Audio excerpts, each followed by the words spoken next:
Students, कैसे हैं आप लोग। तो आज मैं आप लोगों के लिए लेकर आई हूँ क्लास 10 क्षितिज बुक से बाल गोविंद भगत कहानी। यह कहानी बहुत ही मर्मस्पर्शी कहानी है जो बाल गोविंद भगत के बारे में पूरा परिचय दिया हुआ है। और इस कहानी को आप लोग पूरा देखिएगा, पूरा वीडियो को सुनिएगा, बीच में स्किप मत कीजिएगा, नहीं तो समझ में नहीं आएगा। जो मैं संक्षिप्त में मतलब शॉर्टकट में जो मैं सार भेज रही हूँ, इसको अच्छे से सुन लीजिएगा तो आप कहीं से भी कोई भी क्वेश्चन या एमसीक्यू हो या छोटा क्वेश्चन हो, वन वर्ड वन सेंटेंस वाला हो या लॉन्ग क्वेश्चन आंसर हो, आपको कहीं से किसी भी प्रकार की आंसर लिखने में कोई प्रॉब्लम नहीं होगा। तो प्लीज़ आप लोग इस वीडियो को स्किप मत कीजिएगा, पूरा देखिएगा।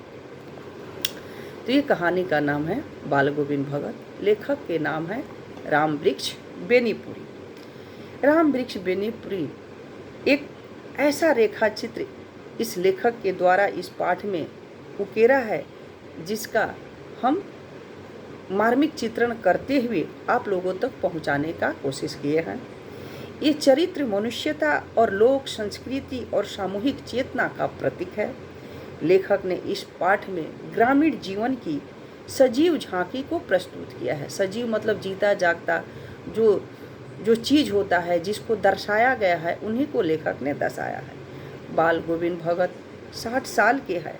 उनके मझले कद है, मतलब न ज़्यादा लंबा है न ज़्यादा छोटे हैं। गोरे है, मीडियम हाइट है, लंबी दाढ़ी है, सफ़ेद चेहरा है, कमर में लंगोटी है, सिर पर कबीर पंथियों की कनपट्टी, मस्तक पर रामानंदी चंदन, गले में तुलसी की माला। यह बाल गोविंद भगत का रूपाकार था। जब जाड़ा आता था तो वे अपने ऊपर खाली बदन में काली कमली ओढ़कर इधर उधर घूमते रहते थे।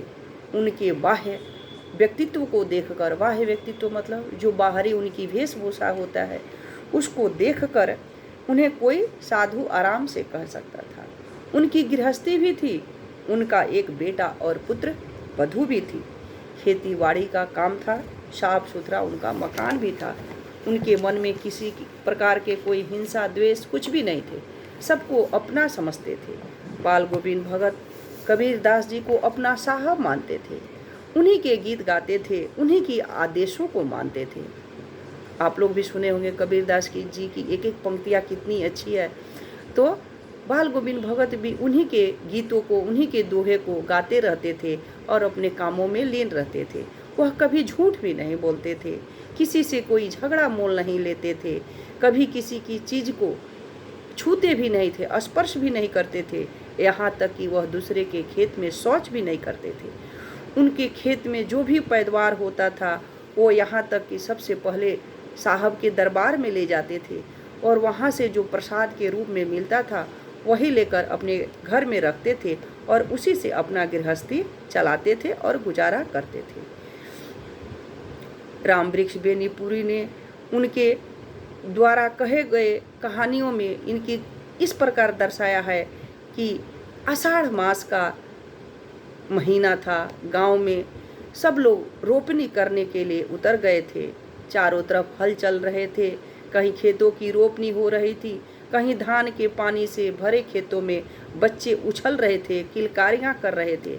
ऐसे समय में भगत का शरीर कीचड़ से लथपथ खेत में रोपनी करते हुए मधुर कंठ से गाना गाते थे, जिसे सुनकर बच्चे झूमने लगते, औरतों के होठ कांपने लगते, हलवाहों के पैर थिरकने लगते। भगत के संगीत का ऐसा जादू पूरे गांव पर था। भादो मास की महीना थी, मतलब अगस्त की महीना थी। निस्तब्धता को अचानक भगत का संगीत सभी को चौंका देता था। वो क्या करते थे भगत जी, रात के समय अपने घरों में एक खंजड़ी था जो यंत्र था, उसी को बजाते थे और अपने घरों में गाते रहते थे। रात में उनका यह गाना बिजली की तरह सभी को जगा देती थी। जब ये गाना अपने घरों में गाते थे तो जितने भी आस पड़ोस के लोग थे सभी जग जाते थे सुनकर। कार्तिक मास के आते ही भगत जी की प्रभातियाँ शुरू हो जाती थी। जब नवंबर का महीना होता था, हल्का हल्का ठंडा पड़ना शुरू हो जाता था, तो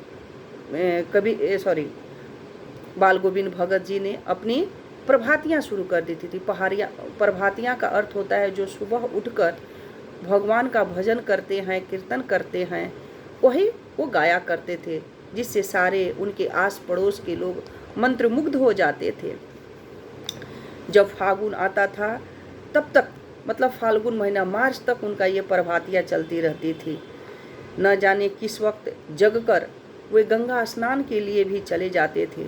जो 2 किलोमीटर उनके घर से दूर था, वह सुबह 4 बजे उठ के गंगा स्नान करने के लिए भी जाते थे। लौटते समय गांव के बाहर पोखर के ऊंचे भिंडे पर अपनी खंजरी लेकर बैठ जाते थे। भिंडे मतलब जो ऊंचे स्थान होते हैं, वहीं बैठ जाते थे।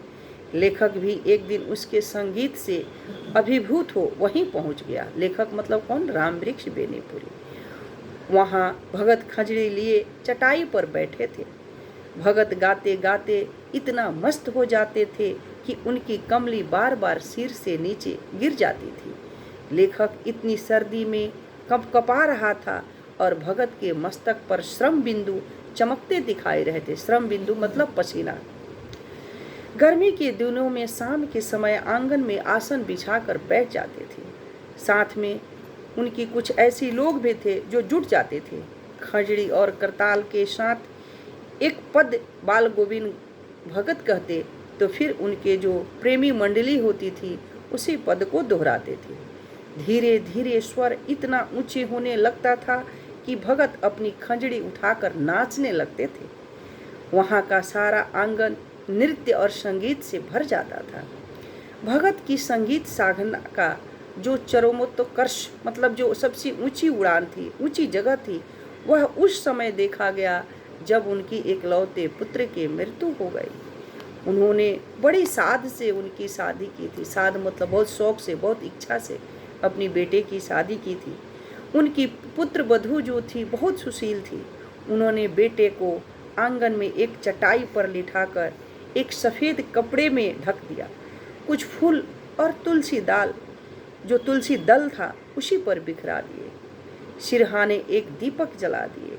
घर में पुत्र वधू रो रही थी, पर भगत बेटे के मृत शरीर के सामने बैठकर आसन जमाए अपने गीत गाए जा रहे थे।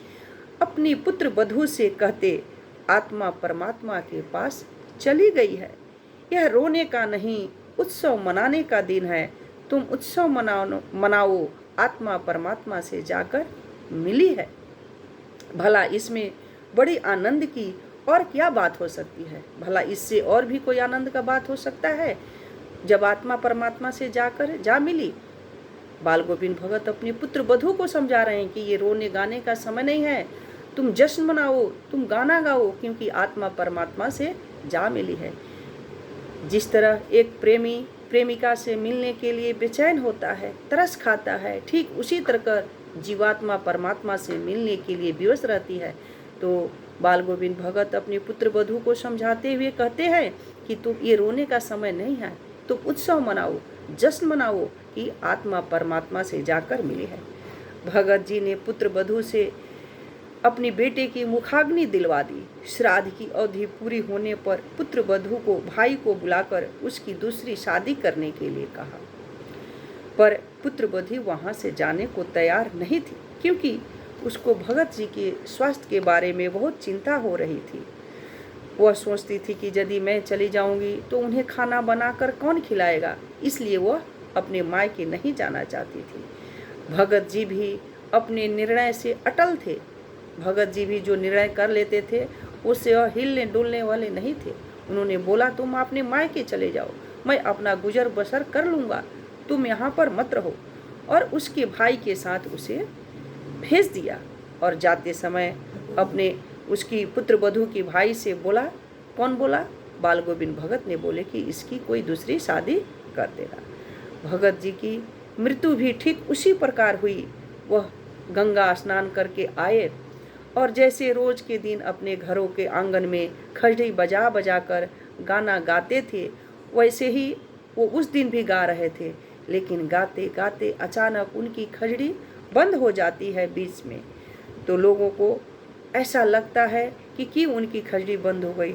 सुबह आकर जब सब कोई उनको देखता है तो देखता है कि बाल गोविंद भगत अपने आंगन में मृत पड़े हुए हैं। उस दिन भी, जिस दिन उनकी मृत्यु हुई, उस दिन भी वह बहुत सारे गाना गाए थे। उन्हें ऐसा, लेकिन लोग जब सुन रहे थे उनके गानों को तो ऐसा उनको समझ में आ रहा था कि गाते गाते बीच से जो गाने की कड़ी होती है कहीं से ना कहीं से टूट रही है। इसलिए लोगों को मन में थोड़ा सा शक हुआ था कि आज बाल गोविंद भगत जी की जो गाने हैं इस प्रकार क्यों हो रही है। आगे ये वीडियो आप लोगों के कैसे लगी, मैं संक्षिप्त में पूरा ही कहानी आप लोगों को बता दी। और आगे ये वीडियो आप लोगों को कैसे लगी लाइक कीजिएगा, कमेंट कीजिएगा, शेयर करना प्लीज़ मत भूलिएगा। और मुझे कमेंट करके ज़रूर बताइएगा कि आगे आप लोगों को किस पार्ट से, काव्य खंड या गद्य खंड, क्षितिज बुक, कृतिका बुक या हमारे ग्रामर बुक से किस चीज़ में आप लोग पढ़ना चाहते हैं, जानना चाहते हैं।